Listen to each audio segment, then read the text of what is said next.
ସବୁ ଜିନିଷ ନୂଆ ବେଳେ ଭଲ ଲାଗିଥାଏ, କିନ୍ତୁ ପୁରୁଣା ସାଙ୍ଗ ଭଲ ଲାଗିଥାଏ।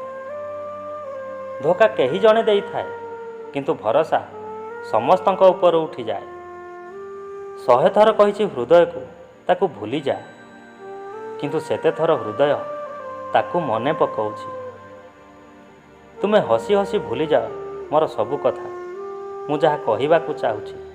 ବାସ୍ କେବଳ ତୁମରି ହସ ମନେ ରହିଯାଉଛି। ସମୟ ସମୟର କଥା, କାଲି ଯାହା ରଙ୍ଗ ଥିଲା ଆଜି ସେହି ରଙ୍ଗ ଦାଗ ହୋଇଗଲା। ଜୀବନରେ ବହୁତ କିଛି ତ ମିଳିଥାଏ, କିନ୍ତୁ ଆମେ ଝୁରି ହୁଅନ୍ତି ସେହି ଜିନିଷକୁ ଯାହାକୁ ହାସଲ କରି ହୋଇନଥାଏ। ବୁଝେଇବା ବହୁତ ସହଜ, କିନ୍ତୁ ବୁଝିବା ବହୁତ କଷ୍ଟ। ଯେତେ ଜୋରରେ ଭିଡ଼ି ଧରିଲେ ବି ଦିନେ ନା ଦିନେ ଖସଡ଼ିଯିବ ଏ ସମୟ ଫ୍ରେଣ୍ଡସ୍, ନିଶ୍ଚୟ ବଦଳିବ। ଜୀବନ ଛୋଟ ନୁହଁ ଫ୍ରେଣ୍ଡସ୍, ଲୋକ ତ ବହୁତ ଡେରିରେ ବଞ୍ଚିବା ଆରମ୍ଭ କରନ୍ତି। ଲୋକ କୁହନ୍ତି ବୁଝିପାରିଲେ ନୀରବତା ବି କଥା କୁହେ, ସେଥିପାଇଁ ମୁଁ ତା ପାଇଁ ଚୁପ୍ ଅଛି। ହେଲେ ବରଷ ପରେ ବି ସେ ବେଖବର ଅଛି।